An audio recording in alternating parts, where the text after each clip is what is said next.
Audio Jungle.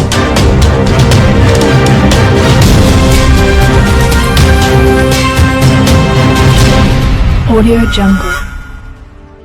సార్వత్రిక ఎన్నికల్లో party కోసం కష్టపడి పనిచేసిన కార్యకర్తల కష్టాన్ని ఎప్పటికీ మరవనని విశాఖ ఉత్తర నియోజకవర్గం ఎమ్మెల్యే అభ్యర్థి కేకే రాజు అన్నారు.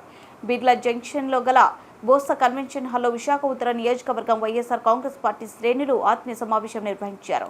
ఈ కార్యక్రమంలో ముఖ్య అతిథిగా రాజ్యసభ సభ్యులు గొల్ల బాబురావు, ఇతర ప్రజాప్రతినిధులు పాల్గొన్నారు. ఈ సందర్భంగా గొల్ల బాబురావు మాట్లాడుతూ విశాఖ ఉత్తర నియోజకవర్గం నుండి గత కొన్ని ఎన్నికల్లో పోటీ చేసి స్వల్ప ఓట్లు తేడాతో ఓటమి చెందిన ఎల్లప్పుడూ కార్యకర్తల మధ్యలో ఉంటూ వారి సమస్యను తన సమస్యగా భావిస్తూ ఈ 5 సంవత్సరాలు నియోజకవర్గాన్ని గెలిచిన ఎమ్మెల్యేల కంటే ఎక్కువగా అభివృద్ధి చేయడమే కాకుండా ప్రజల సమస్యలను ఎప్పటికప్పుడు తెలుసుకుంటూ వారికి ఎల్లప్పుడూ అందుబాటులో ఉంటూ వారికి నేనున్నానంటూ ధైర్యం కల్పించారన్నారు. ఈ ఎన్నికల్లో తాను ప్రచారానికి బిజీగా ఉంటే మిగతా కార్యక్రమాలలో వెనుక ఉండి సహకరించిన నాయకులకు కార్యకర్తలకు కృతజ్ఞతలు తెలిపారు.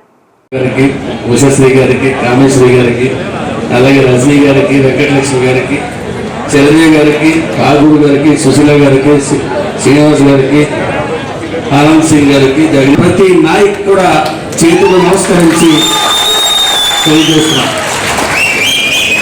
మరి ప్రతి వార్డులో ప్రతి కేకే రాజు గెలవాలి. గతంలో తక్కువ తేడాతో ఓడిపోయారు. ఆయన 5 సంవత్సరాల నుంచి ప్రజల్లో ఉన్నారు మనతో పాటుగా. మరి ఆయన గెలాలి, ఆయన గెలిపించుకోవాలన్న తపంతో ప్రతి వ్యక్తి కూడా ఇందులో కష్టపడ్డారు. ఇందులో ఏ వ్యక్తి కూడా కష్టపడలేదని చెప్పలేం. అది ఆయన కూడా మాకు చెప్పడం జరిగింది. కాబట్టి మీరందరూ ఉంటేనే నేను ఉన్నానని చెప్పి ఆయన మాకు చెప్పడం జరిగింది. దయచేసి ఈ నాయకత్వాన్ని రాబోయే రోజుల్లో కంటిన్యూగా మనం ప్రతి ఎమ్మెల్యే దీంట్లో కూడా ఆయనే మనం గెలిపించుకోవాలని చెప్పి, ఇలాంటి నాయకత్వం మనకు అవసరం అని చెప్పి తద్వారా మరి ముఖ్యమంత్రి జగన్మోహన్ రెడ్డి గారిని మనం చేసుకోవడానికి అవకాశాలు ఉంటాయి. కాబట్టి మరి మీ అందరికీ మరి పేరు పేరున ధన్యవాదాలు చేస్తూ తెలియజేస్తూ సెలవు తీసుకుంటున్నాను. మన ఎలక్షన్లో ప్రతి కార్యకర్త దగ్గర నుంచి నాయకుల వరకు కూడా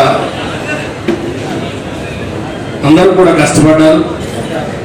ప్రతి నిమిషం కూడా వాళ్ళు మన ఎలక్షన్ గురించి జగన్మోహన్ రెడ్డి గారు ప్రభుత్వం రావాలని వాళ్ళు తప్పించి మరి ఇన్ని రోజులు ఎలక్షన్ చేశారు. వాళ్ళందరికీ మనం థ్యాంక్స్ చెప్పాలి అని ఈరోజు కార్యక్రమం పెట్టారు. దీనికి పెద్దలు, గౌరవనీయులు, మరి మన రాజ్యసభ సభ్యులు, డైనమిక్ లీడర్ చూసారా, డైనమిక్ ఇచ్చారైనా ఆయన యాంగిల్ మరి బాబురావు గారికి, అలాగే ఈ కార్యక్రమానికి స్వతంత్ర భారత 75 సంవత్సరాల స్వతంత్ర భారతదేశ చరిత్రలో 29 రాష్ట్రాల్లోని కూడా ఉన్న నాయకులందరూ కూడా మాట మీద నిలబడితే జగన్మోహన్ రెడ్డిలో నిలబడాలి. సంక్షేమ కార్యక్రమాలు అమలు చేస్తే జగన్మోహన్ రెడ్డిలో చేయాలి. సుపరిపాలన అందిస్తే జగన్మోహన్ రెడ్డిలో చేయాలి అని ఈ రోజు మిగతా రాష్ట్రాల ముఖ్యమంత్రులు కూడా ఈ రోజు జగన్మోహన్ రెడ్డి గారిని ఆదర్శంగా తీసుకునే విధంగా ఈ రోజు కేంద్ర ప్రభుత్వం కూడా జగన్మోహన్ రెడ్డి గారు ప్రవేశపెట్టిన సచివాలయ వ్యవస్థ, వాలంటరీ వ్యవస్థ, జగన్మోహన్ రెడ్డి గారు ఆంధ్రప్రదేశ్ రాష్ట్రంలో తీసుకొచ్చిన సంస్కరణల గురించి కొని ఈరోజు ఆలోచించే ప్రయత్నం చేస్తా ఉన్నారు. కాబట్టి నిజంగా మళ్ళీ చెప్తున్నాం, నిజంగా జగన్మోహన్ రెడ్డి గారి సారథ్యంలో ఆయన వెనక సైనికుడిగా నడిపినందుకు నేను ఎప్పుడు కూడా తలెత్తుకుని గర్వపడతాం. మరి ఈరోజు జగన్మోహన్ రెడ్డి గారి వల్ల కాలర్ ఎగరేసుకుని మనం ఉండే స్థితిలో ఉన్నాం. కాబట్టి తప్పకుండా భవిష్యత్తులో కూడా జగన్మోహన్ రెడ్డి గారి సారథ్యంలో మనందరం కూడా గర్వపడే విధంగా ఆయన సుపరిపాలన ఉండబోతా ఉంది. ఎందుకంటే ఓన్ చేసుకుని ప్రతి ఒక్కరు కూడా శక్తివంచన లేకుండా వార్డు కార్పొరేటర్స్ కానీ, వార్డు అధ్యక్షులు కానీ, మాజీ కార్పొరేటర్స్, కోఆప్షన్ మెంబర్స్, రాష్ట్ర స్థాయి కార్పొరేషన్ డైరెక్టర్స్, మహిళా జన్మనిస్తే ఈ రోజు మళ్ళీ రెండోసారి నేను అభ్యర్థిగా నిలబడటానికి జగన్మోహన్ రెడ్డి గారు నాకు ఆశీర్వదించడానికి అన్ని రకాలుగా కూడా సహాయ సహకారాలు అందించి నాకు పునర్జన్మనిచ్చిన వైఎస్ఆర్ కాంగ్రెస్ పార్టీ కుటుంబ సభ్యులందరికీ కూడా పేరు పేరున హృదయపూర్వక ధన్యవాదాలు, నమస్కారాలు తెలియజేసుకుంటూ ఈరోజు మొన్న జరిగిన ఎన్నికల సమయంలో ఈరోజు మీ అందరూ కూడా ప్రతి ఒక్కరు కూడా మీరే అభ్యర్థి అనే విధంగా ఏ విధంగా పోరాటం చేశారనేది మనందరికీ కూడా తెలిసిందే.